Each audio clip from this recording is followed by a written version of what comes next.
श्री शिवाय नमस्तुभ्यम। हर हर महादेव। दोस्तों, इस वीडियो में हम आपको बताएंगे कि पूरे कार्तिक महीने में दीपदान सुबह और शाम को होता है, लेकिन 18 नवंबर वैकुंठ चतुर्दशी को दीपदान रात के 11 से 12:30 बजे तक होता है।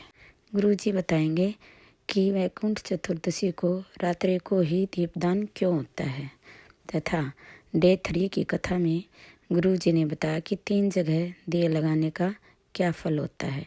इसलिए वीडियो को पूरा देखना। अब गुरुजी को सुनिए। कार्तिक के महीने में जो दीपदान होता है, माताएं सवेरे घाट पर स्नान करने जाती हैं तो वहां दिया लगाती हैं। शाम को तुलसी का क्यारा, दरवाजा सब दूर दीपदान होता है। केवल कार्तिक के महीने में पूरे महीने जो दीपदान होता है वो शाम के समय पर, सुबह के समय पर, आप जब सुंदर कार्तिक स्नान कर रही हो तब, या शाम के समय पर दीपदान करती हो। पर पूरे कार्तिक के महीने में केवल एक दिन ऐसा होता है जिस समय शाम को दीपदान नहीं होता, बल्कि मध्य रात्रि में दीप का दान होता है। कौन सा दिन है वो? पूरे कार्तिक के महीने में केवल एक दिन ऐसा होता है जिस दिन मध्य रात्रि में दीपदान होता है। ना सुबह ना शाम। आज सुबह शाम आप तुलसी जी को लगा रहे हो अपनी जगह पर तुम अगर कार्तिक के महत्तम का स्मरण कर रहे हो, कार्तिक का स्नान कर रही हो, कार्तिक नहा रहे हो, या कार्तिक का व्रत कर रहे हो, या पचवीगन का व्रत कर रहे हो, या भीष्म पंचक का व्रत कर रहे हो,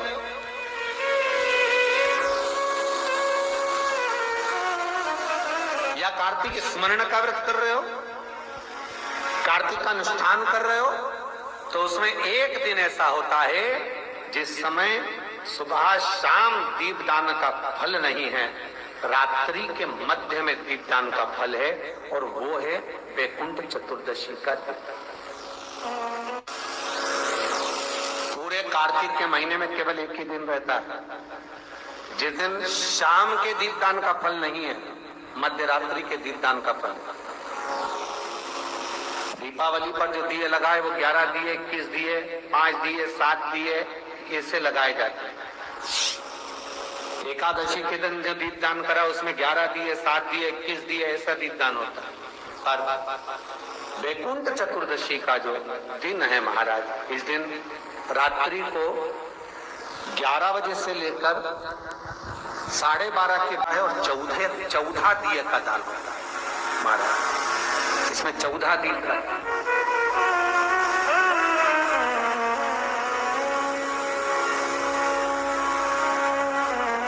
14 दीपों का दान है। निवेदन है आप सबसे, सब्सक्राइब माय चैनल। प्रयास करना कि घर के बाहर आप एक दीप जहां पर अपना जलाशय है, पानी का स्थान है, वहां रख दें, और एक दीप तुलसी के क्यारे के पास रखें। बाकी के दीप आप घर के बाहर लगा दें। 14 दीप हो गए। बीमारी है तो एक बेलपत्र जरूर खाओ। रोज नहीं खा सकते तो हफ्ते में एक बार खाओ। हाँ, थोड़ा मुंह छार छार हो जाता है, थोड़ी जिह्वा छार छार हो जाती है, थोड़ा स्वाद कम आता है। अगर चबाकर नहीं खा सकते, मुंह में स्वाद नहीं आ रहा है, छार छार हो रही है, तो हमने पहले भी कहा उस बेलपत्र को ऐसे हाथ में रगड़ कर, पीस कर, उसकी गोली बनाकर पानी से निकल जाओ। पर उस बेलपत्र का प्रयोग क्या होता है? जैसे उस बेटी का 11 साल की लड़की का लीवर और किडनी दोनों डॉक्टर ने मुंबई में डैमेज कर दी, बता दिए, और बताए डैमेज, पर उसने जो प्रयोग करा बाबा ने सुना, और 11 साल की बच्ची का लीवर और किडनी वापस काम करना प्रारंभ करा। हम शुगर है, बीपी है, थायराइड है, चर्म रोग है, सोराइसिस है, ऐसी बीमारियां जीवन में आती रहती है, पर वो बीमारियों का हल जरूर है, शिव तत्व पर हल। ये रुद्राक्ष का पानी कोई नहीं पीता था, कोई नहीं जानता था। कि रुद्राक्ष का पानी भी पिया जाता है। रुद्राक्ष को तांबे के लोटे में गलाकर शिव जी को चढ़ाकर उस पानी को, सीहोर का रुद्राक्ष मिल जाए तो उस पानी को पिया जाता है। सीहोर का रुद्राक्ष बाहर तक गया, काशी तक गया और रिसर्च करा गया कि आखिर रुद्राक्ष के जल से कैंसर कैसे ठीक हो रहा है। आपने भी अखबार की रिपोर्ट पढ़ी होगी कहीं ना कहीं। कैंसर कैसे ठीक हो रहा है, रुद्राक्ष के जल से लीवर किडनी कैसे ठीक हो रहा है, रिसर्च करा गया। 14 चूहों पर, जिन चूहों को कैंसर हो गया था, उन चूहों पर, कैंसर वाले चूहे पर रिसर्च करा गया और रुद्राक्ष का जल का प्रयोग करा गया। तब रिसर्च सेंटर में रिसर्च में निकला कि रुद्राक्ष का जल इतना कारगर है कि कैंसर को भी समाप्त कर सकता है। वो बल है उस रुद्राक्ष। स्त्रियां कहती हैं कि हम रुद्राक्ष पहन सकते हैं, हम रजस्वला हो जाते हैं। स्त्रियां कहती हैं हम गर्भ धारण करते हैं, रुद्राक्ष पहन सकते हैं। बेटियां कहती हैं हम रुद्राक्ष पहन सकते हैं। बेटे कहते हैं हम रुद्राक्ष पहन सकते हैं। शिव महापुराण की कथा कहती है जिसके शरीर के इस भाग के अंतर्गत हृदय के नजदीक में रुद्राक्ष, जिसके गले में लाल धागे में हो, चाहे स्वर्ण में हो, चाहे चांदी में हो, चाहे जिस भाव से आप रुद्राक्ष को धारण कर रहे हो, भले लाल धागे में पहन रहे हो, अगर एक रुद्राक्ष सीहोर का तुम्हारे पास में है या रुद्राक्ष तुम्हारे गले में डला हुआ है, तो इतना विश्वास रखना कि कोई बड़ी बीमारी तुम्हारे करीब में आ नहीं सकती जब तक रुद्राक्ष तुम्हारे करीब में। लोग रुद्राक्ष कब पहनते हैं? जब बीमारी आ जाती है।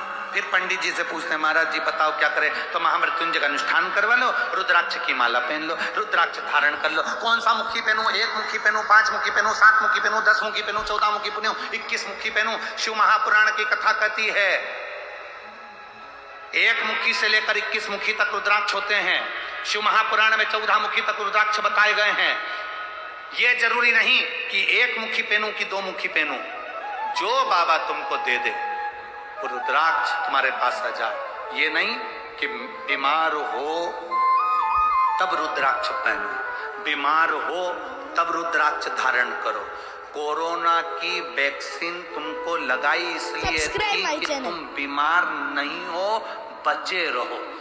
परंतु लोग रुद्राक्ष कब पहनते हैं? जब बड़ा रोग आ जाता है तब रुद्राक्ष पहनते हैं। बड़ी बीमारी आ गई तब पंडित जी से महामृत्युंजय का जाप करवाते हैं। जब बड़ी बीमारी आ गई तब मंदिर जाना चालू करते हैं। आप अगर पहले से वैक्सीन लगवाए होते तो कोरोना कितना भी आ जाए निकल कर चले जाता, तुझे कुछ नहीं। रुद्राक्ष पहले से धारण करो। मंत्र श्री बोलो, बोलो जम के बोलो जरा, श्री शिवाय नमस्तुभ्यम। चलते फिरते जपते रहो। फोन। आशा करती हूँ वीडियो आपको पसंद आई होगी। वीडियो को लाइक शेयर कमेंट कीजिए, चैनल को सब्सक्राइब कीजिए। धन्यवाद।